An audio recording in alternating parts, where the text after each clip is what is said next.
बिस्मिल्लाहिर्रहमानिर्रहीम। दोस्तों, world cup तो ख़त्म हो गया, लेकिन वो दुनिया क्रिकेट के अमीर तरीन क्रिकेट बोर्ड की इंतज़ामी सलाहियतों, घुमंड, रौनक का पोल खुल गया। बीसीसीआई जो था वो इसने इस बड़े ग्लोबल इवेंट को बहुत ही आसान तरीके से ऑर्गेनाइज़ करके ये साबित कर सकती थी कि वो 21वीं सदी में मार्केटिंग की, इवेंट मैनेजमेंट की वो लीडर है। लेकिन ऐसा नहीं हो सका। ये मैं नहीं कह रहा हूँ, ये एक मशहूर बरतानवी सहाफ़ी साइमन वाइल्ड उसका नाम है, जो गुज़श्ता 30 साल से क्रिकेट पे बहुत कुछ लिख रहा है और 5 वर्ल्ड कप वो कवर कर चुका है और इंग्लैंड के 250 टेस्ट मैचेस जो ऑस्ट्रेलिया में, पाकिस्तान में, दुनिया भर में जहाँ भी खेले गए वो उनको कवर कर चुका है। इतनी एक्सपीरियंस का जो जिसने दुनिया देखी हुई है और दुनिया में जहाँ जहाँ पर क्रिकेट के इवेंट ऑर्गेनाइज होते हैं उनको बहुत गौर से देखा हुआ है, उसकी ऑब्जर्वेशन है काफ़ी। उसने अपना एक कॉलम लिखा है जो द टाइम्स ऑफ लंदन में शाया हुआ है। उसने बीसीसीआई का जो है वो चेहरा बेनकाब कर दिया है। वो लिखता है कि वर्ल्ड कप का जो शेड्यूल था, एक तो बीसीसीआई ने वो बहुत देर से जारी किया और जारी करने के बाद फिर एक उसको रीशेड्यूल किया। इसके अलावा उसने कहा कि जी टिकट्स जो है उसकी सेल जो है उन्होंने बड़ी देर से शुरू की, वो जो ऑनलाइन टिकट्स होती हैं। तो उससे वो ये कहता है कि जो ऑस्ट्रेलिया, इंग्लैंड, न्यूजीलैंड और साउथ अफ्रीका जो दूर दराज जो कंट्रीज़ थे, उनके जो क्रिकेट के शायकीन थे, जो बहुत पहले अपना वो प्लानिंग कर लेते हैं कि हमने कौन कौन से मैच देखने और कब देखने हैं, तो उनको अपनी प्लानिंग करने में, टूर प्लानिंग करने में बहुत ही दुश्वारी पेश आई।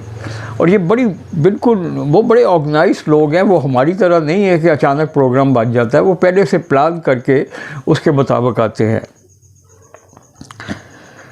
वो ये कहता है कि अगर बीसीसीआई में ज़रा सी भी सलाहियत होती तो वो टिकटिंग के प्रोसेस को डिजिटलाइज कर सकता था, और यही वजह है कि ये नहीं हो सका। तो जो वर्ल्ड कप के जो इब्तदाई मैचेस थे, आपने भी देखा होगा, हमने भी देखा है कि उसमें तमाशाइयों की तादाद जो थी वो काफ़ी मायूस कुन थी। वो आगे जाके लिखता है कि जो पार्टिसिपेटिंग टीम्स थी उनके जो ट्रेवलिंग के इश्यूज़ थे और वो जो ब्रॉडकास्टिंग कंपनियां हैं वो जो अपना उनके जो लॉजिस्टिक के इश्यूज़ थे, तो उसने भी बीसीसीआई की जो इंतज़ामी सलाहियतें थी उनका पोल खोल दिया। इनको बहुत मुश्किल पेश आई। और फिर वो ये कहता है कि ग्राउंड्स में जो इनके जो हिफाजती इक़दाम थे वो बहुत ही नाक़िस थे। वो कहता है कि लखनऊ में ऑस्ट्रेलिया और श्रीलंका का जो मैच हुआ है उसमें जो एक इश्तिहारी बोर्ड लगा हुआ था तमाशाइयों के स्टैंड के ऊपर गिरा और खुशकिस्मती से कोई नुकसान नहीं हुआ। इसी तरह वो कहता है कि गुवाहाटी में जो इंग्लैंड ने अपने जो 2 प्रैक्टिस मैचेस खेले हैं उसमें भी यही इश्यूज़ रहे। वो आगे जाके लिखता है कि देखिए, आपने भी देखा होगा कि 12वीं आर्मी जो है वो इंग्लैंड की एक वो है अपना एक टूर ऑपरेटर्स है, वो बहुत ज़्यादा टूर ऑपरेट करवाती है। जहाँ भी फुटबॉल, रग्बी, क्रिकेट के मुकाबले हो वो दुनिया भर से, और ख़ास तौर पे जो इंग्लैंड के जो वो होते हैं जो तमाशाई, उनको वो लेके जाती है उन वेन्यूज़ पे कि जहाँ पर ये इवेंट्स होते हैं इंटरनेशनल। उन्होंने, और एक इसी तरह गुलिवर ट्रैवल्स हैं, उन्होंने जो अपनी बुकिंग करवाई उसमें काफ़ी उनको दुश्वारी पेश आई। और फिर उन्होंने जो जिन स्टेडियम्स में अपनी बुकिंग करवाई उनके बारे में उनको नहीं बताया गया कि आपको कौन सी स्पेस दी जाएगी जहाँ पर आपके लोग आके बैठेंगे। और यहाँ तक कि बहुत से स्टैंड्स ऐसे थे जिनके ऊपर शेड नहीं था, और आप जानते हैं कि ये ठंडे मुल्क है सारे, और ये गर्मी जो है वो बर्दाश्त नहीं कर सकते, तो उसने लिखा है कि ये काफ़ी परेशानी आई उनको। फिर आप देखें कि ये बीसीसीआई जो है इस वक्त उसके और भारतीय हुकूमत के तल्लुकात बहुत मसानी है, क्योंकि भारतीय जनता पार्टी का जो वज़ीर दाखिला है इस वक्त अमित शाह, वो बीसीसीआई के सेक्रेटरी जय शाह का फादर है। अब इसके बावजूद वर्ल्ड कप के दौरान जो मुख्तलिफ़ क्रिकेट ग्राउंड्स थे जहाँ पर मैचेस हुए हैं, वहाँ पर काफ़ी सिक्योरिटी रिस्क था तमाशाइयों के लिए भी और टीम्स के लिए भी जो वहाँ पर मैच खेल रही थी। चेन्नई में अब एक शख्स बीसीसीआई का ब्लेजर पहनकर वीआईपी एरिया में घुस आया, किसी ने नोटिस नहीं किया। हालांकि एक एक्रीडिटेशन कार्ड होता है जो आप अपने गले में लटकाते हैं, जिससे पहचान होती है कि जी आप को ऑथोराइज हैं इस स्टैंड में आने के, तो किसी ने नोटिस किया और फिर उसको बाहर निकलवाया गया। ये मतलब देखिए, ये भारतीय सिक्योरिटी के जो स्टाफ थे वहाँ पर चेन्नई स्टेडियम में, उनका ये कारनामा है कि वो बीसीसीआई का ब्लेजर पहने, देखा बस ये ठीक है, सलूट मारा और उसको अंदर कर दिया।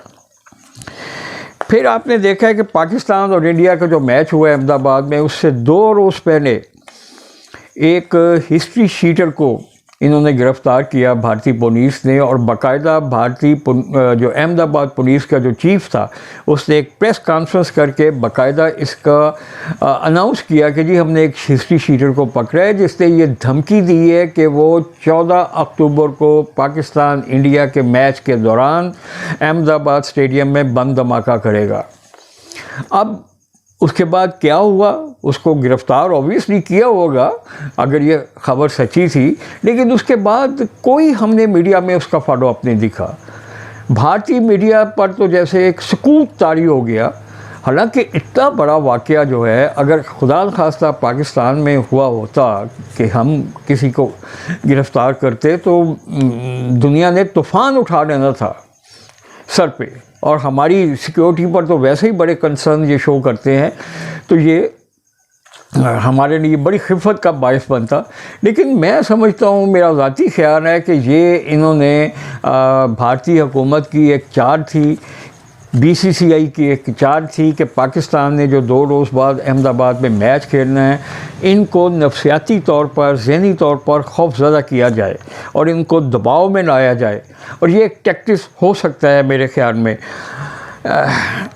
इसके बाद आप जानते हैं कि मैच के दौरान पाकिस्तानी खिलाड़ियों पर, अहमदाबाद के मैच के दौरान पाकिस्तानी खिलाड़ियों पर और ख़ास तौर पे बाबर आज़म पर जितनी हुटिंग की गई और जिस कदर नाज़ेबा अल्फाज और गालियों से उनका नवाजा गया, उस पर तो आप सोच सकते हैं कि तेंदुलकर और गौतम गंभीर जैसे जो भारतीय क्रिकेटर हैं, उन्होंने भी बहुत सख्त नाराज़गी का इजहार किया और उन्होंने शर्म दिलाई उन भारतीय तमाशाइयों को जिन्होंने इस तरह के नाज़ेबा नारे लगाए।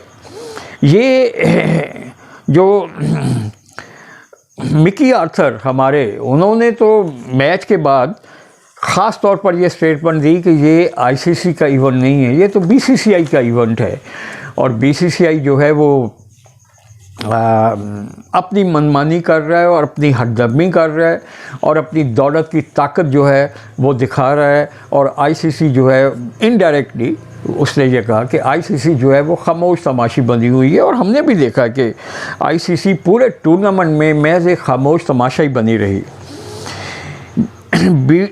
बीसीसीआई ने, हालांकि आईसीसी ऑर्गेनाइज़र है, आईसीसी जो है वो उसने पिचें बनवानी थी, ठीक है बीसीसीआई होस्ट है, बीसीसीआई का स्टाफ उससे इस्तेमाल करना था पिचेस की प्रिपरेशन के लिए, लेकिन मर्ज़ी आईसीसी की चलनी थी। लेकिन इस पे भी आईसीसी की मर्ज़ी नहीं चली, भारत ने अपनी मर्ज़ी की पिचें बनाई 1-2 मैचेस पे, जिस पर ना सिर्फ टीमों ने एतराज़ किया बल्कि जो साबिक टेस्ट क्रिकेटर्स हैं दुनिया के, उन्होंने भी एतराज़ किया कि ये एक गलत रवायत जो है वो भारत कायम कर रहा है, और ये रवायत ज़्यादा देर चलेगी नहीं।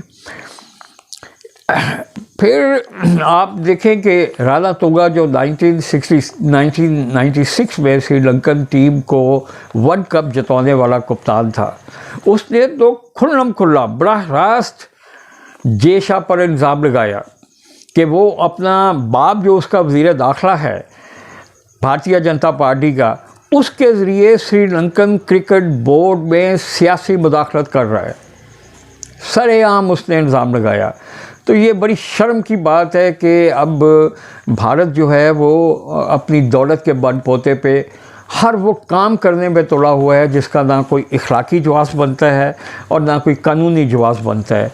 आपको याद होगा कि 2009 में जब श्रीलंकन टीम पाकिस्तान आई थी तो उसने टेस्ट मैचेस और वनडे मैचेस एक ही लेग में खेलने थे, लेकिन भारतीय क्रिकेट बोर्ड के प्रेशर की वजह से सबसे पहले उन्होंने वनडे खेले, वापस चली गई श्रीलंका की टीम, दोबारा आई पाकिस्तान और उसके बाद उन्होंने टेस्ट मैचेस खेले। तो ये बीसीसीआई जो है ना, ये अपनी बदमाशी जो है वो काफ़ी अरसे से दिखा रहा है, और जो कमज़ोर बोर्ड हैं वो उनकी बदमाशी के सामने जो है ना वो सर झुका देते हैं। और सबसे बड़ी आप देखें नाक़िस जो सिक्योरिटी के इंतज़ाम थे, पूरा जंगला लगा हुआ है अहमदाबाद स्टेडियम में, 1,30,000 के करीब वहाँ पर तमाशाई बैठे हुए हैं। एक शख्स उस जंगले को फलांगता है और चकमा दे के भारतीय सिक्योरिटी स्टाफ को जंगले को फलांगता है। वो आपके कद से भी बड़ा, एक इंसान के कद से भी ऊंचा जंगला होता है, उसको फलांग कर वो ग्राउंड में दाखिल होता है और बाउंड्री लाइन से लेके वहाँ तक 60 गज तक वो दौड़ता हुआ जाता है। किसी ने उसको नहीं रोका, वो सीधा पिच पे जाके विराट कोहली को गले मिलता है। उसने फ़लस्तीन के साथ इजहार यकजहती करने के लिए वो एक शर्ट पहनी हुई थी जिस पर वो गज़ा के हवाले से भी कुछ उसने फ़िक्रे लिखे हुए थे। तो अब मुझे ये बताएं कि ये कितना बड़ा सिक्योरिटी ब्रीच है। खुदा न खास्ता इस तरह का ब्रीच कहीं पर पाकिस्तान में हो जाए तो यही मुतअस्सिब भारतीय मीडिया, शोर मचाना था इन्होंने, चीखें मारनी थी इन्होंने, और आईसीसी से कहना था कि पाकिस्तान पर पाबंदी लगा दी जाए कि वो ये हमें सिक्योरिटी देने में नाकाम रहा है। तो मैं अब समझता हूँ कि ये जो कुछ अहमदाबाद में फाइनल के मौके पे हुआ है, इस पर तो भारतीय हुकूमत को शर्म आनी चाहिए, बीसीसीआई को शर्म आनी चाहिए कि तुम लोग जो हो वो पाकिस्तान का दौरा इसलिए नहीं करते हो कि जी पाकिस्तान में सिक्योरिटी कंसर्न है। और तुम्हारी अपनी हालत क्या है, अपने गिरेबान में झांक कर देखो क्या हालत है तुम्हारी अपनी। तुम अपने स्टेडियम में जहां पर तुम्हारा प्राइम मिनिस्टर मौजूद है नरेंद्र मोदी, और ऑस्ट्रेलिया का डिप्टी प्राइम मिनिस्टर भी मौजूद है, उस स्टेडियम में आपका अमित शाह भी बैठा हुआ है जो वज़ीर दाखिला है, जिसकी जिम्मेदारी है सिक्योरिटी।